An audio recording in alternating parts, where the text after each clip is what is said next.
Sandra, I know you have an exciting topic for us today. I do. And before we get to that, I just wanted to share a little about the happiness factor presentation that you gave last month. I got so much out of it. And for example, learning that feeling good actually makes you healthier and enhances your immunity, that is so cool. I'm so glad you got so much out of it, Cheryl. Just want to remind you that if you missed the presentation, we will be replaying it on Saturdays this month in June at 10 a.m. and 4 p.m. on Channel 17, so you can check it out. Good idea. All right, so what's our topic today, Sandra? All right, great question, Cheryl. So I often come in contact with people who are losing muscle mass at an alarming rate. They're not feeling as strong as they once were, and they come to me for help. So one of the first things I encourage them to do is to actually start eating more. That's so scary, right? Yeah. Everyone's afraid to eat more. So the government recommends in their RDA, or recommended dietary allowance, for older adults to have 0.8 grams per kilogram per body weight of protein per day, and that's the same for all adults, okay? But according to recent research, this may not be adequate to support optimal health in older adults. Some experts suggest protein intake of 1 to 1.8 grams per protein of kilogram of body. And they're also recommending that this is some type of animal protein as opposed to a vegetarian source, because animal protein is more bioavailable, meaning we're able to utilize it more readily in our bodies. So the topic today is really about, and sorry to say, eating enough. So I know we all succumb to diet heads sometimes, thinking that eating less is more. But if you're over the age of 30, you are at risk of losing your muscle each year. And when it gets really bad, again, this is called sarcopenia, which is muscle wasting. In order to build up this muscle that you've lost or to maintain what you've gained, we really need to eat a balance of enough protein, carbohydrates, and fat. And unfortunately, as we age, sometimes we lose our appetite and we're just not eating enough or as much as we should be. So today what we're really talking about is, are you eating enough? Right. And what are the signs and symptoms to look out for? Are we not? If you're not. Excellent. Correct. So let's dive in with the first one. That would be your energy levels. Take a good hard look at how tired you are. If you're consistently tired day in and day out, this is probably your body telling you that you're not supplying it with enough food to be energized. Now, there are other factors that could play a role, like not getting enough sleep, but if you're every day, you're just dragging, one of the things is you may not be eating enough calories. Well, I get that, but what I'd like to know about is not eating too much so that I find that I'm actually gaining weight. So that's a big concern for most people.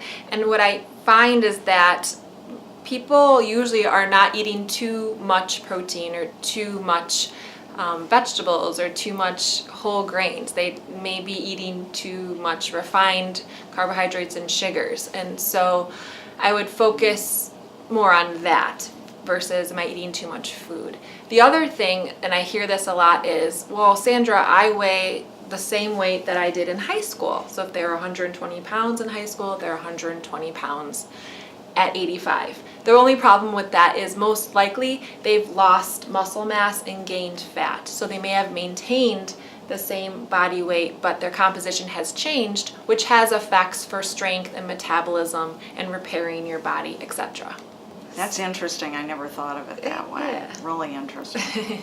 So the next sign or symptom of low caloric intake would be low moods, such as anxiety and depression. So if you're waking up in the middle of the night and feeling really anxious, or you're just finding yourself in a low mood, you may not have the building blocks needed to make those neurotransmitters that calm you down and soothe you and bring those feelings of well-being. They have done many animal studies showing caloric deficits and then anxiety in rats and mice, as well as depression. So that's a really simple fix if you are having some of those chronic low moods, is to just increase your calories. Start having breakfast, lunch, dinner. Big 3 meals a day can really help with that. Well, for me, I make sure that I get my chocolate every night after dinner, and that personally makes me very happy. Of course it does. No, that's great. I'm glad you're getting enough calories. So a third sign and symptom is cold hands and feet. How many times have you heard that? I hear that a lot. Like I'm always cold all the time. And this is a big one for not eating enough, not having enough calories. It tends to be more common in women than in men.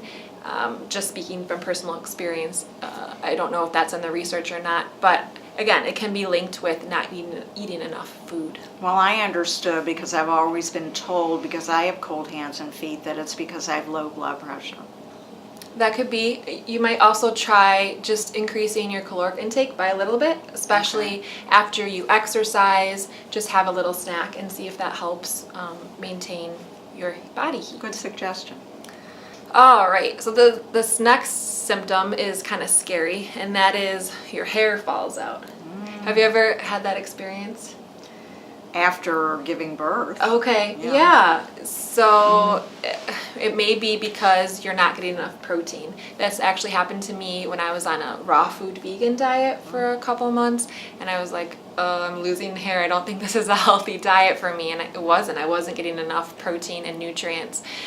You may have heard of taking B vitamins for healthy skin, hair, and nails, and that's very true.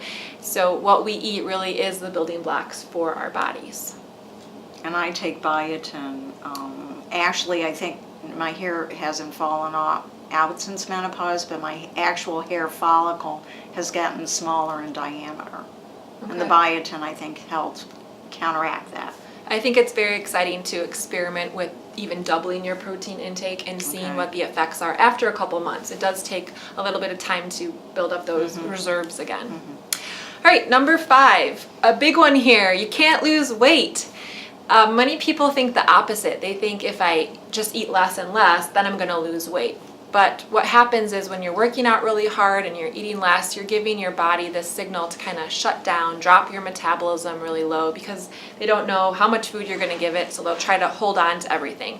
When you start eating more, especially protein, it really has a beneficial effect on your insulin levels. You're gaining more muscle mass if you're working out, doing resistance training and building muscle, so you can get some pretty amazing results while you're eating more and getting in shape. I'll happily join that bandwagon. We all will, right? Yeah. Okay, number 6 is brain fog, mental confusion, forgetfulness, and just feeling spacey, like what's going on up there. That's a big sign of low blood sugar. You may need to eat. You may not have eaten enough at your previous meal, or you've gone too long between meals. That's interesting because occasionally I experience the jitters. And as soon as I eat something, I realize I hadn't eaten, and I put some fuel in my body, it goes away immediately. That handshakiness you're talking about, yeah, common symptom. Excellent. Irritability, mad, or feeling hangry. That's a term when you get angry when you're hungry, and that is a symptom of low blood sugar. You're just not happy, you're on a short fuse. You may not realize that you need to eat something, but oftentimes it helps a lot. It makes loads of sense that hunger would promote that kind of behavior. Right, because you're like, give me food now, right? All right, so what are some signs that you're eating enough? So you would feel calm, satisfied, satiated, kind. You just kind of flow along with life, feeling pretty good. Don't have a lot of up and down mood swings. Also want to mention that drinking enough water goes hand in hand with moods and regulation. So it's recommended that you drink half your body weight in ounces of water. So if you weigh 150 pounds, that's 75 ounces of water each day. Now, some of you on certain medications have been told by your doctor to limit your water consumption. And if that's you, then definitely follow those orders. But most of us don't need to worry about that, so drink up. Some ways for you to enjoy water more often throughout your day are to have water with your meals. That's a really easy way to get more water in. Drink water first thing in the morning. I know Melissa drinks water first thing when she gets up. It's a great detox. It's a good reminder to drink water throughout the day. And also a great tip is to have a water bottle that you can fill up a couple times a day and know, if I drink 2 of these, I'm getting the water amount that I need. And this will not only give you energy and a little pick-me-up, but you'll feel clear in your head. You'll actually reduce your risk for urinary tract infections, and you'll just help your body to detox and get rid of the natural waste products that are a byproduct of your metabolism. Well, that's really good information to know. Wow, that's so fantastic. I feel like paying attention to my water intake is an easy way to contribute to my overall level of wellness and feeling good, which from watching that happiness lecture, we all know there are so many positive benefits from living in a positive brain state. And the focus on eating enough is so important, especially when we live in a diet weight conscious society. I'm really glad you have this focus on a healthy mind and a healthy body, because when it comes down to it, we really just want to feel good. And when we're healthy, we do, as we do most of the time, we feel great, right? That's right. That's what it comes down to. Well, that's it for this week's Inspiration Action Show. Tune in next month for more information for inspiration.